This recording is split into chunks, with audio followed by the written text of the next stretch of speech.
Welcome to Open Spaces. From Wyoming Public Radio News, I'm Camila Kadalska. Today's show is all about data centers. We're airing our partner Mountain West News Bureau's series of stories focused on the topic. We'll dive into concerns about water supplies. Everybody's only focused on what's going to happen this year and the next 2-3 years, and that's just not far enough to think. Plus, why one company thinks a remote cattle ranch near Evanston is an ideal spot for a data center. We sit right in the middle of all of this renewable energy infrastructure. The Trump administration is looking to coal to meet the daunting power demand for AI, but we're starting to hear a little more talk of a bubble around AI. If that pops, what would the administration say? Would it pivot from coal? Plus, we'll hear from the vice president of a data center being built in Cheyenne. Stay with us. This is Open Spaces. It can be hard to keep track of the news, but Wyoming Public Radio just made it a little easier. Now you can follow us on Apple News to get the latest stories from Wyoming right in the palm of your hand. Plus, you can get an audio roundup of daily local news in under 10 minutes with our new podcast. Check out Wyoming Debrief, a morning habit that pairs perfectly with your cup of coffee.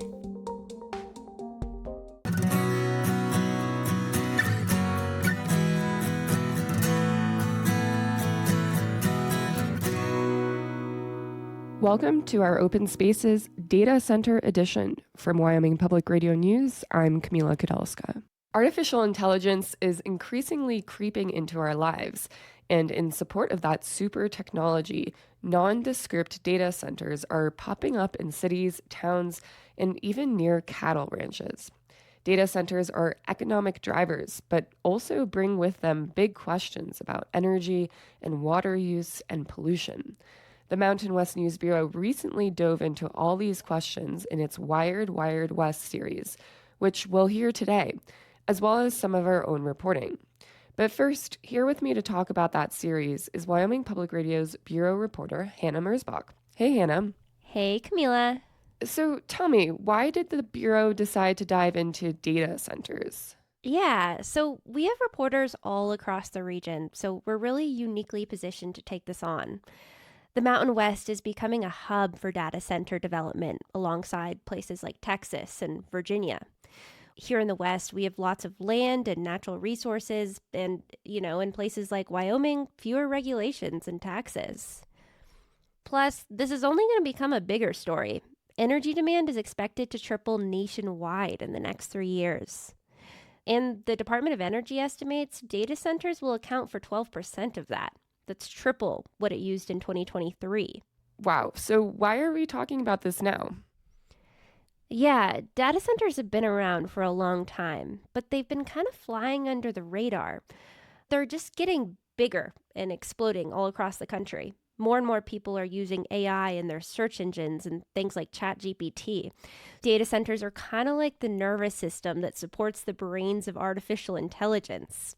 So now we have these new massive data centers or hyperscalers, and they require a lot more energy and water. The Mountain West News Bureau, we got curious about the impacts on the environment and how these things will all be powered. Yeah, and that seems to be a common question. Even here in Wyoming, we've heard a lot of concerns from people at our coffee and conversation events about how these data centers popping up around Wyoming will use energy and water. So tell me the cliff notes. How will these be powered? So the vast majority will run on fossil fuels. We'll hear in Arizona how the largest utility in the state is building a new pipeline to bring in natural gas from Texas, all because of data center demand. Centers in Wyoming are also opting to rely on gas. They say it's readily available and reliable. The Petroleum Association of Wyoming told me this is good news for Wyoming's gas industry, since we have such a big supply of gas. We've been far away from places like Las Vegas or Los Angeles or, population centers that need it. Here's Pete Obermuller with the association.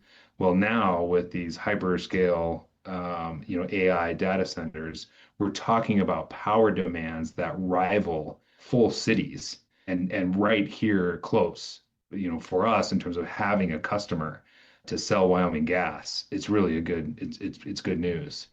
We'll also hear shortly how many companies say they want to rely on renewables too, like wind and solar.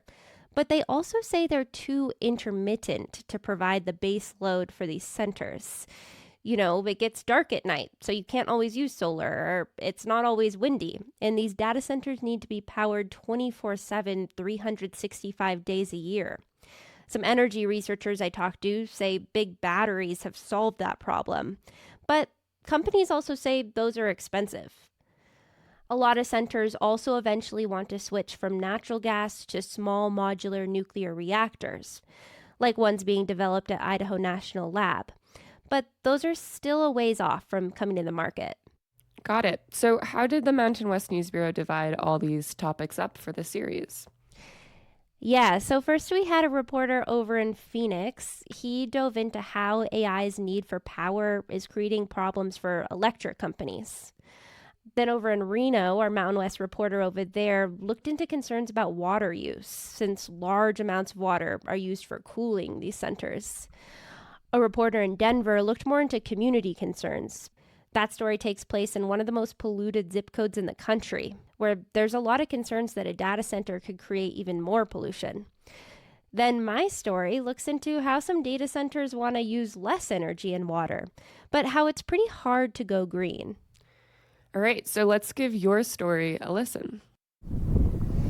Stocky black cows graze amid yellow flowers in southwest Wyoming. The rolling foothills could soon be home to a massive new AI data center from the company Prometheus Hyperscale. I spent most of my summers in Wyoming, riding north of the interstate here, moving cattle. That's Prometheus founder Trenton Thornock. His family has ranched this land for 6 generations. He left for a career in finance, but now he has a new way to make money here, building data centers in the Wild West. And he's also finding ways to power them. So right here, we're measuring the amount of sunlight that we get during the day. He points to a weather station. It's finding the best angle for solar panels for potential big tech customers like Google and Meta. And if you look this way along the ridge line, you'll see a big row of wind turbines. We sit right in the middle of all of this renewable energy infrastructure. Sustainable infrastructure for the age of AI is Prometheus's tagline. But sustainability isn't simple at the company's flagship center. It'll produce all its own power, recycle its water, use efficient cooling systems, and even use heat from whirring servers to grow microgreens and farm shrimp. And Thornock says all that still won't be enough. You've got gas pipelines on both sides for natural gas generation. The bulk of its energy, at least for now, is slated to come from fossil fuels, natural gas, which is abundant in Wyoming. In the long run, Thornock wants to transition to small modular reactors, mini nuclear plants, but the tech is still a ways off. So why not turn to wind and solar to fill the gap? Prometheus says it's expensive. A 1,000 megawatt wind farm does not provide the same capacity as a 1,000 megawatt coal plant or natural gas plant. Mary Throne is a lawyer for Prometheus and former lawmaker. She questions the reliability of renewable energy for data centers. Some need as much power as a small city. We really need to be more forward-thinking and more open to taking advantage of all sources of energy. Technology is our friend. Technology like carbon capture. That's how Prometheus plans to achieve net zero. Since it plans to use natural gas, it'll offset the impact by paying another company to transport liquid CO2 from ethanol plants in the Midwest to Wyoming, then inject it into the ground about 60 miles from the data center. But Amory Lovin says this isn't very high-quality sustainability.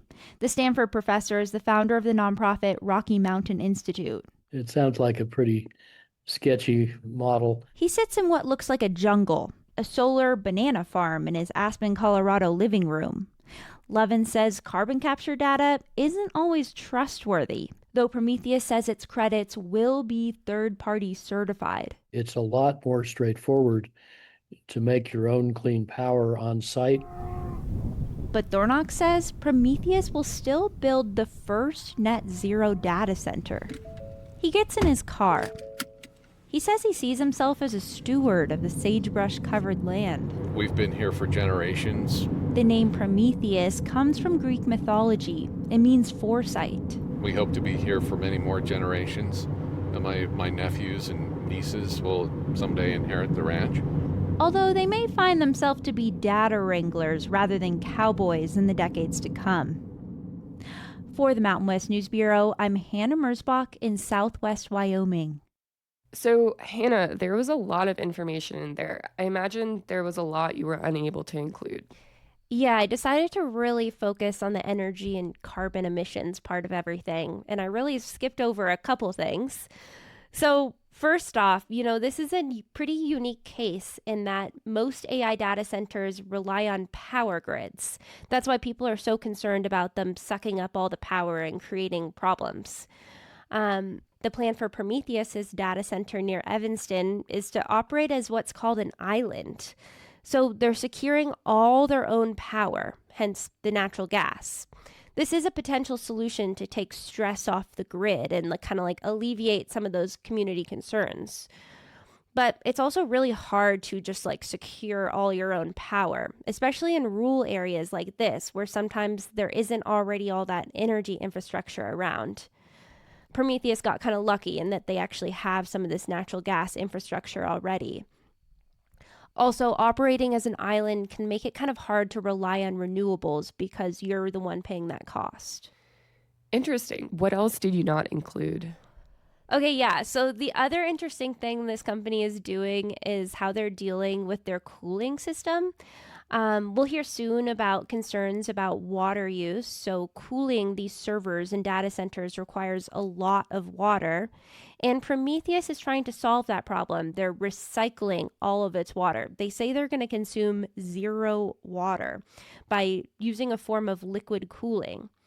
So that can look like a lot of different things, but in this case, they're going to basically drill a really deep well, so 1,000 feet.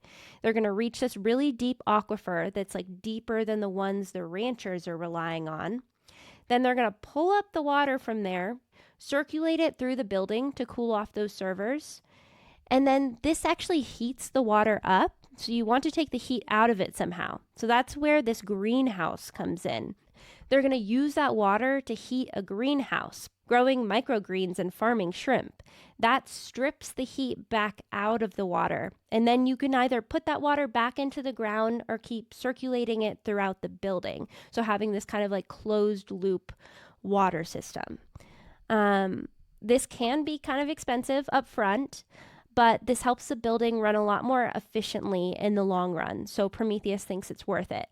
They're also very concerned about not wanting to take water away from the local ranchers, so they think this is a good solution.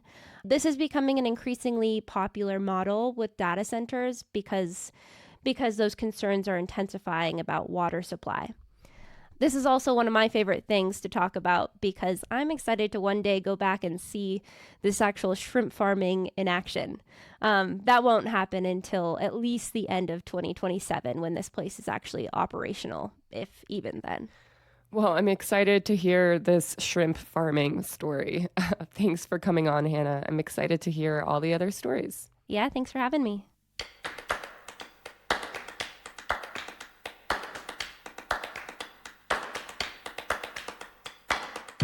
Next up, we hear more about data centers and water, this time in Reno, one of the driest areas in the nation. This is Open Spaces.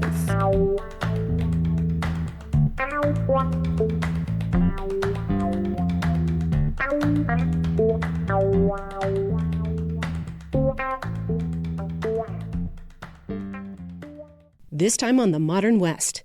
You've probably seen viral videos on social media about how quaint it is to live an off-grid life. But is it really? Alpine ranches, when we first started looking at it, was the Wild West. Literally, people would get in gunfights out there. The Reluctant Pioneers. It's episode 1 of our series, Cheap Dirt. Find it under podcasts at wyomingpublicmedia.org, sponsored by the Equality State Policy Center. Welcome back to Open Spaces. Just east of Reno, Nevada, sits what some say is the largest support system for AI on Earth. It's a data center hub that's going to be about 1.5 times larger than the city next door. It's in the nation's driest state, but will use a lot of water. The Mountain West News Bureau's Caleb Radel has this story. Directions to 2555 USA Parkway. Brian Arman, a commercial real estate broker, is driving to the Tahoe Reno Industrial Center, which rises from the sagebrush like a pop-up book. The building that you see up on the hill there, that's Vantage Data Centers. Edge Core, that's a data center that's under construction. Flat roof buildings stretch against brown hills. Cranes and excavators stand still like toys. This is Google's data center. Over here, kind of the nondescript concrete building.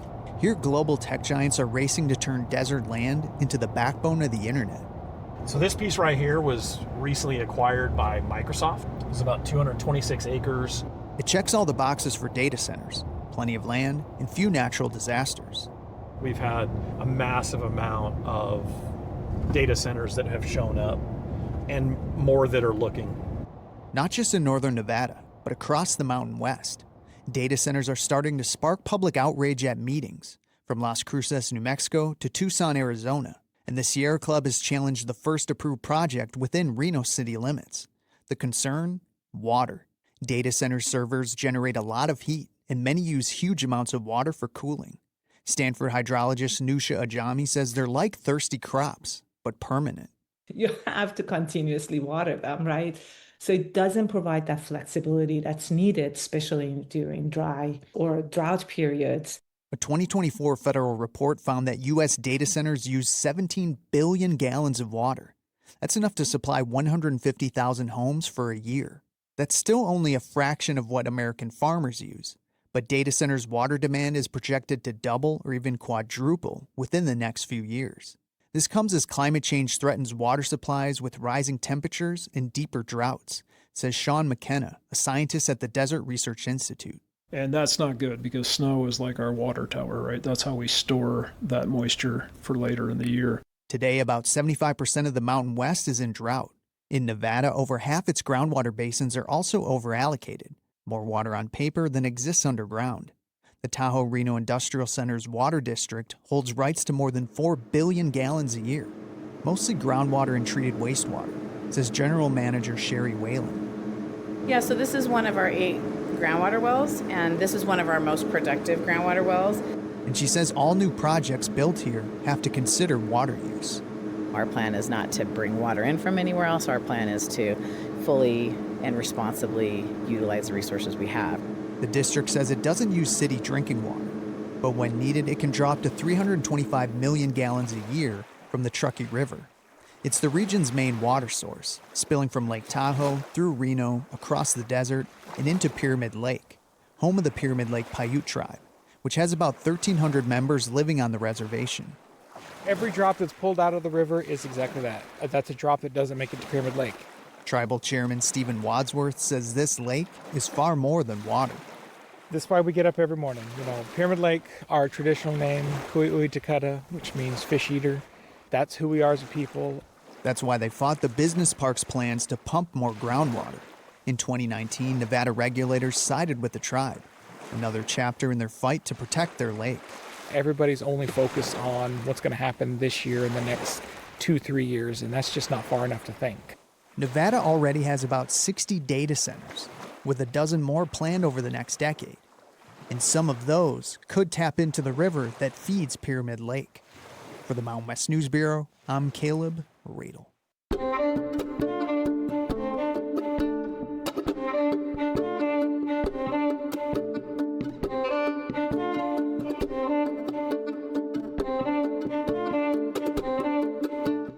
Anytime you punch a question into ChatGPT or even just Google something, the results bounce back from a data center. The facilities are popping up across the Mountain West to power the AI boom. That includes a North Denver neighborhood already struggling with poor air quality. Now, some worry the project will make the problem worse. Sam Brash reports for the Mountain West News Bureau. Yesenia Reyes is the sort of teenager who loves giving small gifts. On a warm fall evening, she's screwing a bedazzled license plate cover on her grandma's SUV outside their apartment building. I bought them off of Shein. They were just, they were only $20. Mitski Reyes, Yesenia's grandma, supervises over her shoulder. They live in Vinia Apartments, an affordable housing project in Denver's Elyria-Swansea neighborhood. Across the street is a construction site for a massive new data center. Tight quarters, huh? I don't know why they would do that, but it's beyond our control, right? The project is a major investment for CoreSite, a Denver-based data center firm. It'll eventually include 3 buildings packed with servers, computing power for cloud-based software or new AI tools. But Yesenia isn't sure it belongs in her neighborhood. I wouldn't think it would be here. I would think it maybe happened somewhere else, maybe somewhere more open land. And less industry. The largely Spanish-speaking neighborhood is surrounded by highways, an oil and gas refinery, and a notoriously stinky dog food factory. That's why some residents are concerned about a giant new data center, and not just because it'll eat up massive amounts of electricity and water. They're also worried it'll make the air quality even worse. Especially when this community has over and over and over in the past, for lack of a better word, been taken advantage of. Dr. Pam Valenza is the medical director for Tepeyac Community Health Center, a low-income health clinic just a block from the construction site. She only realized it'd be a data center a few months ago. I think I found out through a social media post. It wasn't even through our organization. Since then, she's poured through articles about data centers and public health. That's how she realized that many facilities have backup diesel generators to continue operating during blackouts. And the CoreSite project will have 14 of them. And diesel exhaust is dirty, packed with soot and other dangerous gases. We really don't know what the full impact of having a data center next to the clinic or in a highly dense area has on the community. And some researchers think there's cause for concern. A recent study estimated the air quality impact of the AI boom. It found pollution linked to data centers, meaning backup generators and additional generation at fossil fuel power plants could exacerbate conditions like asthma and cancer, leading to as many as 1,300 more premature deaths per year by 2030. CoreSite agreed to answer questions, but only over email. A spokesperson said the company chose the location since it was zoned for industrial use and it's close to future AI users in Denver. She also said that it would rarely run its diesel backup generators. Meanwhile, the company promises the project will create 75 permanent jobs and hundreds of millions of dollars in property taxes. But that doesn't do much for people living nearby, says Ana Varela, an organizer with the GES Coalition, a neighborhood advocacy group. I just think that this community deserves so much more. And we deserve to be treated like any other gorgeous, historic neighborhood in Denver. Varela says there should have been more outreach before the project was approved. Since it's now under construction, she hopes the company at least installs air quality monitors outside, so that our neighborhoods can know exactly what toxins and pollutants they are emitting. And so other communities get an idea of what it means to have a data center next door. For the Mountain West News Bureau, I'm Sam Brash.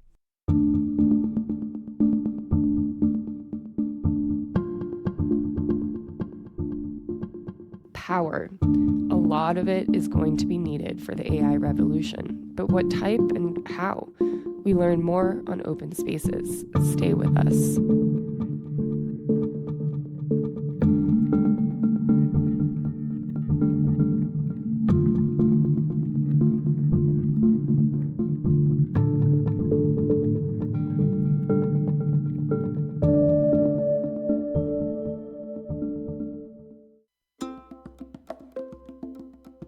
Want to keep up with local news but can't have your radio on 24/7? That's where Wyoming Public Radio's email newsletters come in.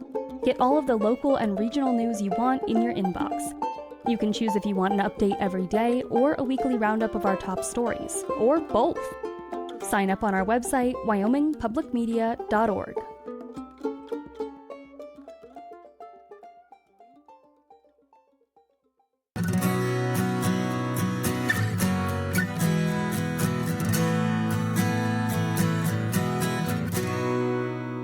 Welcome back to our Data Center Open Spaces special. From Wyoming Public Radio, I'm Camila Kadelska. data centers require lots of power, creating new challenges for utilities. Greg Hawney for the Mountain West News Bureau has this story. The largest utility in Arizona has a problem. It needs more energy. It's hard in the world we live in today to live without electricity. Johnny Penrod works for Arizona Public Service, and the buzzing sound from this power plant in the Phoenix suburb of Tempe is relatively quiet. But if the power turbines were on, we wouldn't be able to talk. Basically like a 737 jet engine is what it is. Demand for power in Arizona is expected to keep rising, and meeting that demand can mean life or death in the desert, where temperatures stay above 110 degrees in the summer. Here, we can do something to make sure we keep the lights on for our customers. And to keep the air conditioners running. So the utility has turned to a pipeline company to bring in more natural gas from Texas. The state's rising population is driving the need for more power, but data centers, including the ones AI relies on, need more power too. And I think natural gas is going to play that part. Kevin Thompson is chair of the Arizona Corporation Commission, which regulates utilities. Renewables, including solar, are a part of the utility's portfolio, but not as reliable at all times. So data centers raise an immediate issue. It's going to take more generation. It's going to take dispatchable, reliable generation that can be dispatched at nighttime. The Department of Energy estimates the demand from data centers could nearly triple in the next 3 years. Nationally, they could use 12% of all energy. The Trump administration's energy secretary, Chris Wright, spoke about meeting that skyrocketing demand recently with the Council on Foreign Relations. With this abundant source of natural gas, that's what's going to power our data centers. The National Renewable Energy Laboratory tracks data centers, and their map shows some of the major hotspots in the Mountain West, from Wyoming to Colorado, Utah to Nevada, and of course Arizona, where driverless taxis are an increasingly common sight. Steve broke the printer again. Tom Maples pages through notes at the DPR construction office. He's a project manager with the company, which builds data centers. One of the latest projects was for Meta in another Phoenix suburb. It's really growing very fast in Arizona and around the country, more so in the last 2 years. Maples says building energy-efficient centers is just good business, but many will still contend with high utility bills. As AI has come on, there's a lot more electricity being consumed. Amid this unprecedented demand, some major utilities have slowed their transitions to renewables. Arizona Public Service is among them. It ended its goal to be carbon neutral by 2050. Some are concerned the demand is pushing residential bills up, like Abhay Padgankar, a consumer advocate. He argues that Arizona Public Service is trying to serve too many new data centers. They don't have the capacity for it. The utility says it's more complicated than that, though. Still, residential bills jumped about 8% last year. We as residential customers are doing the right things by conserving energy, by installing solar, by buying energy-efficient appliances. We're doing all the right things. As data centers grow, so will the demands for more power from the utility, which helps explain why it's moving ahead with the natural gas pipeline. Johnny Penrod says the utility aims to produce enough power for everyone. Basically to keep people safe, right? I mean, it really is. Keeping the lights on is so important for everybody. Including the data centers. For the Mountain West News Bureau, I'm Greg Hawney.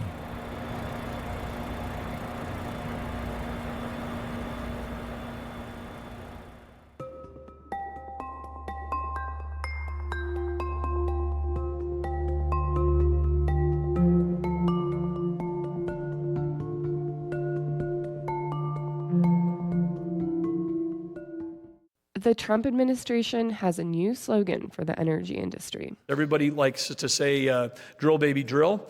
I know that President Trump's got another initiative for us, and that's mine, baby, mine. The administration says to power the future of AI, it's looking to coal. And that's big for Wyoming, as it's the country's largest producer. But others warn that this will cost Americans more on their electrical bills and threaten their land, water, and air. Reporter Jake Balster is tracking this issue closely. He writes for the online publication Inside Climate News. He speaks with Wyoming Public Radio's Caitlin Tan. Jake, thanks so much for coming on and talking with us today. Yeah, thanks for having me. This is a treat. Yeah, so it's possible many of our listeners have read your content. We publish it from time to time on our website. Tell us just in general a little bit about your reporting and your interest in Wyoming. So I cover Wyoming and some of the neighboring states for a place called Inside Climate News. We're an online publication that covers climate change and the environment across the United States. And as I've done this reporting over the last 2 years, one thing that's really stood out about Wyoming is it kind of has almost every major pillar of the climate crisis at play in the state. You've got these vast, for the most part, intact ecosystems that people really want to protect, but you also have a lot of heavy industry activity with coal, oil, gas. There's renewable energy potential. There are two tribes, sovereign nations within the state's borders that have some of their own policies. So the story of yours we're focusing on today is how the administration is deregulating coal to invest into powering AI and data centers potentially. There was a press conference in late September where there were several top Wyoming officials. There were even coal miners in hard hats standing behind Secretary of the Department of Interior, Doug Burgum. And they talked about this AI arms race. We're in a competition, and that competition for the AI arms race, as we call it, is with China. China, absolutely the number one user of coal, and they are aggressively adding more power.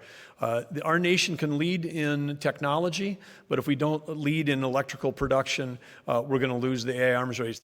Jake, the first few words in your story were striking to me. You wrote, "The U.S. announced its intention to compete for a 21st century technology using 19th century energy." Break that down for us. You know, Burgum spoke quite a bit about how China is adding a ton of energy and really driving home its AI capabilities. You know, it struck me that there was all this talk about AI being the technology of the future, and yet this administration is pivoting towards technology from the 1800s to power this next gen AI. When I think most people, if you ask them to describe next gen energy technology, would probably point to wind, solar, batteries, maybe even nuclear. Tell us a little bit about what they announced in trying to kind of prop up coal. The administration said it was making 13 million acres of public land available for new coal leases. It was cutting the royalty rate that coal companies pay to mine that coal. It was making hundreds of millions of dollars available to coal companies to retrofit their plants with various technologies that could make the plants more competitive. And then there were also a slew of deregulatory actions that the EPA announced that are meant to essentially remove some environmental safeguards on coal-fired power plants. I'm curious, Jake, why do you think the administration thinks they need to revitalize coal? Give us a quick look back at the coal industry history. It's been on the decline for like 15 years. If we're even just looking at this fall, the federal government announced a coal lease sale in Wyoming, and it ultimately didn't even happen. Seemingly there wasn't a lot of demand. What's going on here? The first thing that most insiders would point you to is the rise of natural gas. On top of that, renewable energy has made up a growing share of the market for the last few years. It is even cheaper than natural gas and does not carry the same pollution concerns as either coal or gas. All of that sort of positioned coal in this market where people are viewing it as a declining resource.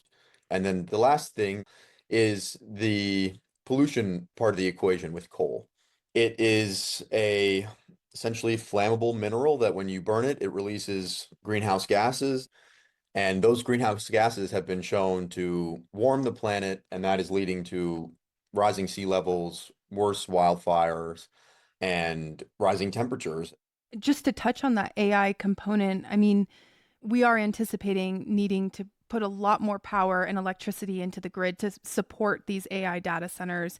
And so it sounds like the disagreement is what is going to be that source of power. An argument I hear, especially from the Trump administration, is that if they put more federal subsidies, that the market preferences will shift and electricity providers will find more affordable ways to bring coal to the market. But, you know, in my reporting, I've spoken to one of the main electricity providers in Wyoming, and they're still planning to stop burning coal at one of their power plants here in Wyoming at the end of this year. And they simply because they said coal is more expensive. What are you hearing, Jake? I'm hearing a lot of the same things, Caitlin. Had someone who studies energy markets tell me that even if this administration is successful in undoing some regulations, a new administration could come in and reimpose those regulations. And so there is still a cloud of uncertainty that these companies are dealing with. That's going to be reflected in their behavior. And I think one place that you can see this is you brought up earlier that the coal auction in Wyoming has been postponed. That happened after a similar one in Montana drew only one bid, and it was a very low bid. And so you're seeing even the industry for whom all of these regulations are designed for, they're not coveting a new mine and a vast, great big expansion that would match the rhetoric of the administration. So when we're looking at other countries that are preparing for a demand for more power, I mean, what are some of the solutions they're looking at? China is the global leader in wind and solar capacity added. They are also adding a lot of coal, that is true, but they are adding far more renewable energy. But as you survey the other options, wind, solar, nuclear, even certainly batteries, these are all technologies that I think people are viewing as the way forward. And right now, the United States, or at least the administration, is signaling that it wants to preserve something that worked several decades ago for us. Jake, I'm curious, what do you think will be telling in the coming months or years? I'm going to be looking at more of these auctions for sure. Like So the coal lease auctions. That's right, yes, because I think that's really an indication of what the industry is willing to bet on itself. Another thing to keep an eye on is utilities, how they get their energy, and power bills. If what my sources are saying bears out that wind and solar are cheaper ways to go, and utilities that don't invest in those will have higher bills. But if it's not, if that storyline doesn't bear out, that's worth looking into as well. And then the last piece of all of this is the AI growth. For there to be a massive demand increase for electricity, there needs to be tons and tons of new data centers that come online. For that to happen, companies need to be certain that AI is going to be profitable for them. And right now, you're starting to hear a little more talk of a bubble around AI. If that pops, what would the administration say? Would it pivot from coal? Without this demand, is there a reason to get back into coal? These are all questions that we'll just have to wait and see what happens. We'll be looking forward to your reporting. Jake Bolster is the Wyoming and Western reporter for Inside Climate News. We'll link to his reporting on our website, wyomingpublicmedia.org.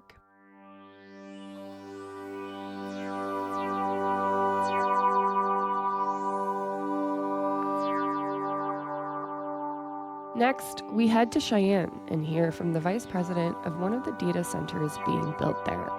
This is Open Spaces.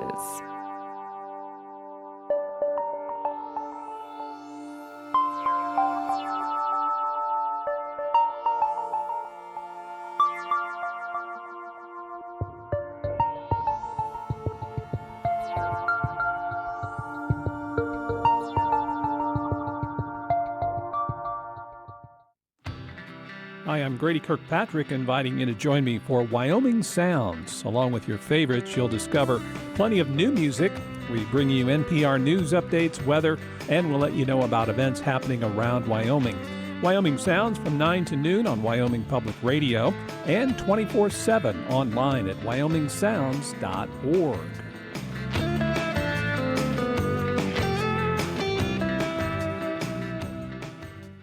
Welcome back to Open Spaces.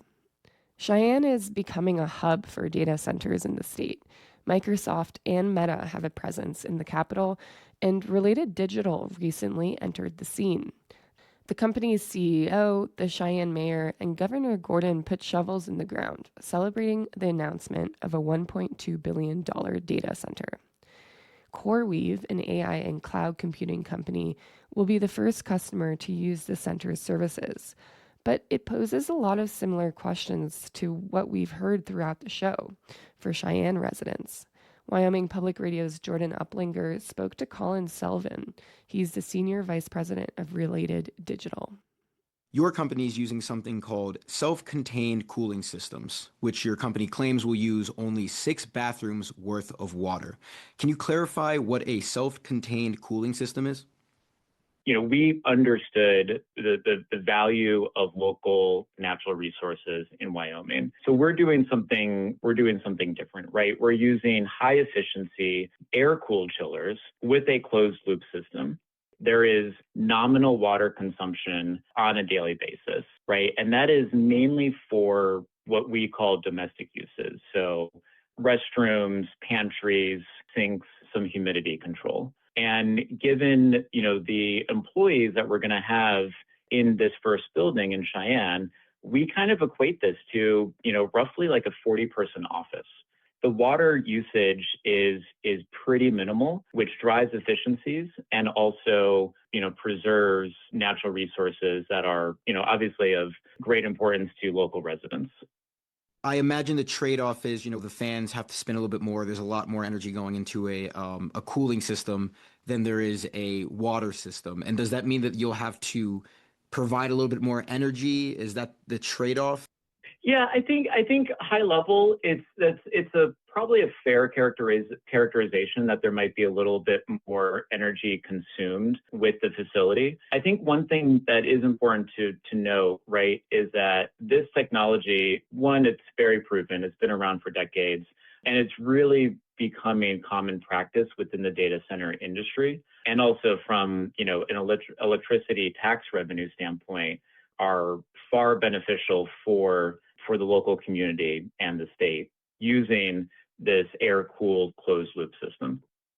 On the energy front, your goal right now is to supply CoreWeave with 88 megawatts of power, eventually scale that up to 302 megawatts. Can you describe the primary source of power for your data center?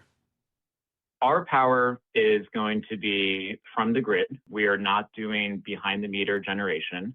Black Hills Energy is our utility provider, as they are for Cheyenne. Obviously, there's no denying that data centers are large consumers of power. But what Black Hills has done, they have a regulated and frankly, pretty innovative large power contract service tariff, which is specific for large consumers of power. And this tariff enables them to serve data centers with no cost impact to local retail customers. There was an air quality application for 51 diesel-fired emergency engines. Could you clarify if those are primarily going to be used as just backup generators, emergency scenarios, or if they're going to be used to kind of offset electricity cost and use of the grid they're connected to? In our case, the generators are purely for backup purposes. We are not necessarily in the business of hedging electricity prices and using generators to offset when rates are higher. So all of our power will be coming, from Black Hills, from the grid. And it's only in the event that the grid is unable to provide power to the site that we would look to turn on those generators in an emergency scenario. And we've worked, closely with the Department of Environmental Quality, with DEQ, to ensure that those generators are in compliance with all, state provisions, governing the use of that type of equipment. Initially, your company projects 700 construction jobs and 40 permanent jobs. Data centers are created to be somewhat sterile, clean, calm environments, from my understanding. So it makes sense that you don't want thousands of people running through the halls of a data center. But 40 people, is that the minimum number needed to successfully run a data center? So a lot of the jobs, are well-paying engineering and technical roles. And then you'll also have some people who are staffed more on the administrative side to help the building run, and other functions like accounting and finance and whatnot. And so it's less about specific cost savings. It's really more about what is going to make this building run and perform as efficiently and as optimally as possible. Are there incentives or conditions Wyoming offers, or perhaps offered your company, that attracted you to make a 15-plus year investment like this? The only incentive that we have received or are receiving currently is that Wyoming, since I believe about 2012, if not earlier, has a sales tax exemption applied to data center equipment. And that's something that I would say probably over 30 states have at this point. And it is an incredible tool that makes it easier for a lot of these customers or developers to enter into a new market and contribute to the local economy. I think if you look at states that do not have that exemption, there are far fewer data centers, if any, that have been built in those jurisdictions. So when you build a data center like this and you think 20 years down the road, what outcome would get, let's just say, the people here in Cheyenne to say, oh yeah, that data center was worth the investment? So I think it's less about what is exactly coming out of a data center itself.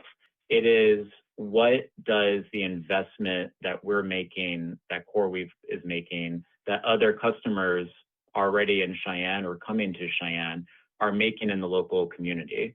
This is an incredible new base of revenue for local jurisdictions and the state as a whole, right? Whether it is, another company that has improved a road in the Cheyenne Business Parkway or completed part of the Greenway, right? Or in our case, who has provided a donation to build more affordable housing in Cheyenne when we specifically heard that there's a need and a dire shortage in Cheyenne for affordable homes.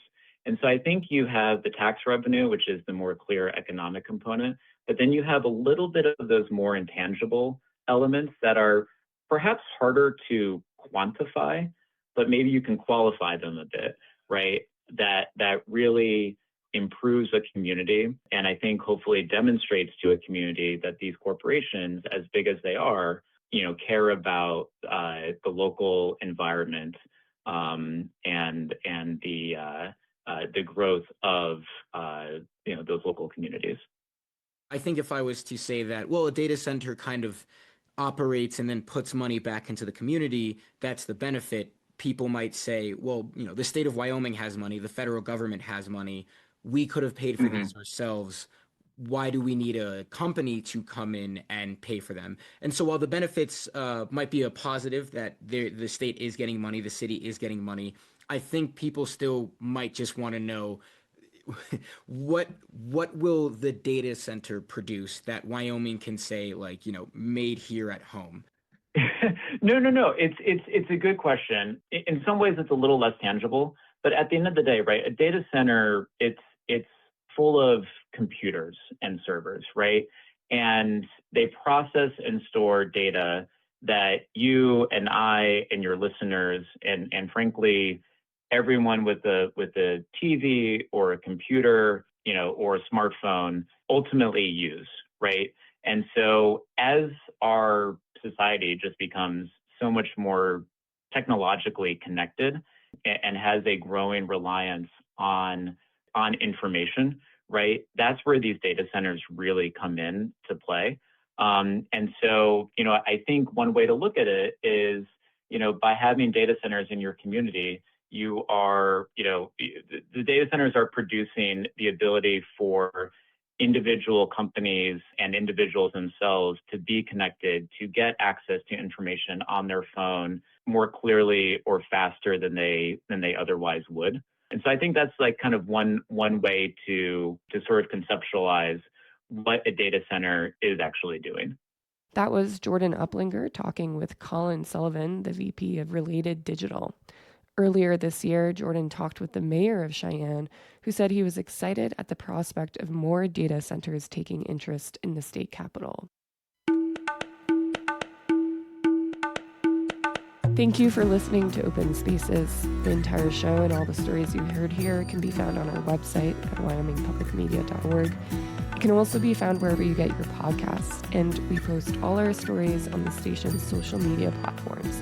Those include Facebook, Instagram, YouTube, X, and Blue Sky. Thanks to Hannah Haberman, this episode's audio producer, Ivy Engel, our digital producer, and Cody Hume, our social media manager for today's show. Open Spaces is a production of Wyoming Public Radio News.